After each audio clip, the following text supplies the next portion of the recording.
जहाज उतारा था उन्होंने, याद है? और बड़े बड़े छोटे बड़े व्यापारी लाए गए थे, उन्हें जमीन दिखाई गई थी कि ये ले लो, ये ले लो, ये ले लो, लेकिन किसी ने जमीन नहीं ली, क्योंकि उन्हें सुविधा चाहिए थी। इन बीजेपी के लोगों ने न किसान को सुविधा दी, न उद्योगपतियों को सुविधा दी, न मजदूरों को सुविधा दी, न नौजवानों को मदद की, और इनसे सब नाराज हो गए कि नहीं नाराज है बताओ आप। और उस समय जो हवाई जहाज उतरा उसके बाद तो हम ही उतरे, उसके पहले कोई नहीं उतरा है। लेकिन मैं ये जानता हूं मेरे आने से पहले बहुत सारस उड़ के गए यहां से। हवाई जहाज हेलीकॉप्टर उतरते हो न उतरते हो, लेकिन सारस और चिड़िया खूब उतरी होंगी यहां। कुछ साथी जानते होंगे सारस के प्रति समाजवादियों का अलग लगाव रहा है, ये पता है कि नहीं पता है? ये सरकार न जानवरों की रक्षा कर रही है और न चिड़ियों की मदद कर रही है। याद है एक नौजवान ने पाल लिया था सारस, उसे पकड़े ले जा रहे थे, जब उसे नहीं पकड़ पाए तो सारस पकड़ कर चिड़ियाघर में बंद कर दिया। मैं आपसे कहना हूं, अगर आप लोग कहना नहीं मानोगे तो यह सरकार आपको और हमें ही बंद कर देगी।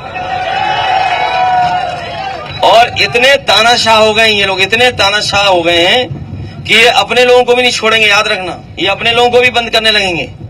और जो महंगाई दिखाई दे रही है और जो आपको चीजें नहीं मिल रही हैं, ये जो महंगाई दिखाई दे रही है इनकी भ्रष्टाचार की वजह से है।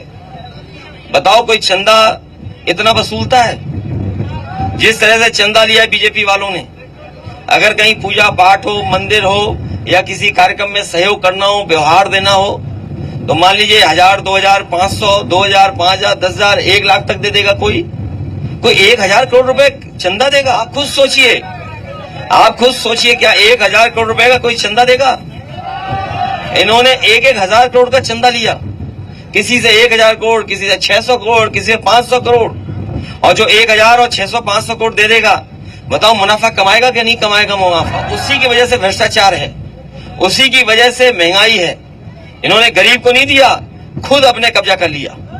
जितने भी अपराधी हैं, जितने भी भ्रष्टाचारी हैं, सबको भारतीय जनता पार्टी ने भारतीय जनता पार्टी के गोदाम में रख लिया है। इन्होंने एक गोदाम बनवाई है भारतीय जनता पार्टी के नाम से, उसी में रख लिया सबको। बताओ सब है भ्रष्टाचारी उनके साथ के नहीं है? चाहे महाराष्ट्र हो चाहे कहीं हो, और लोगों को डरा रहे हैं। इसलिए हम आपसे निवेदन करने आए हैं, ये चुनाव बहुत अलग चुनाव है, संविधान बचाने का है। अभी एक साथी हमारा कह रहा था कि सबसे ज्यादा इनके ऊपर अन्याय उत्पीड़न है। ये वही लोग हैं, ये बीजेपी के लोग वो हैं जो बाबा साहब भीमराव अम्बेडकर जी का संविधान खत्म करना चाहते हैं, न्याय नहीं देना चाहते। हम आपको भरोसा दिलाते हैं, लिख करके देना, हम आपकी मदद करेंगे। और किसान भाइयों से हम कहना चाहते हैं कि हमारी मदद करिए, इस चुनाव में हमें मदद करिए। और जो सांसद चुन गए थे, जो सांसद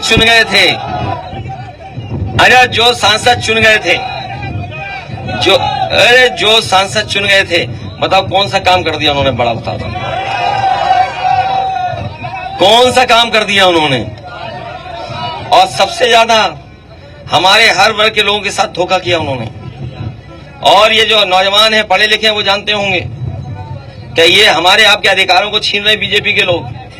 हमारे आपके लोगों का साथ लेकर के, हमारे आपके लोग ही साथ चले गए, कुछ उनकी वजह से ये लोग छीन रहे हैं सब हमारे आपके अधिकार हैं। ये संविधान और अधिकार छीनने का काम कर रहे हैं और बदलने का काम कर रहे हैं। इसलिए चुनाव में आप देश को बचाने का काम करना, ये देश को बचाने का, संविधान को बचाने का, किसान को बचाने का और नौजवानों को बचाने का चुनाव है। हमें उम्मीद है कि कन्नौज के लोग इस बार इतिहास बनाने का काम करेंगे। इसलिए मदद करोगे। ये तो 5 साल में कुछ बन ही नहीं पाए, अब तो नई सरकार बनेगी, और नई सरकार बनेगी तो हम लोग भी काम करने का मौका मिलेगा हम लोगों को। इसीलिए चुनाव के मैदान में आ गए हम लोग भी।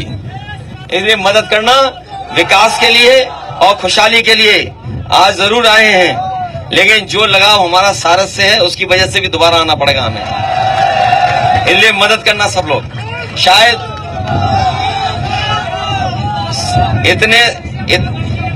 इतने सारस तो कहीं नहीं दिखाई देंगे। अच्छा, कितने लोग जानते हैं ये सारस किसका, उत्तर प्रदेश का क्या है चिड़िया, ये बताओ? है राजपक्षी है ये पता है? अरे तब ठीक है, चलिए बहुत धन्यवाद। हमें अगर हमें कोई विशेष योजना इस क्षेत्र के विकास के लिए, जिससे नौकरी रोजगार और किसानों को लाभ मिले, अगर उस योजना के लिए हमें कोई विशेष काम भी करना पड़ेगा, तो जब इतनी बड़ी हवाई पट्टी बना दी है, थोड़ी बहुत जगह दिला करके, जिससे हमारे किसानों की चीजों को लाभ मिल जाए। जब बाबा रामदेव आटा बेच रहे हैं या वो बिस्किट बना करके बेच रहे हैं, ये कानपुर वाले जानते होंगे, कानपुर में सबसे ज्यादा बिस्किट बनता है, ये पता है? ये जो महंगाई के बारे में हम बताते थे आपको कि पार्ले जी के बिस्किट से सीखी इन्होंने महंगाई। ये जो महंगाई है वो मुनाफा कमाने का तरीका इन्होंने पार्ले जी का देखा है।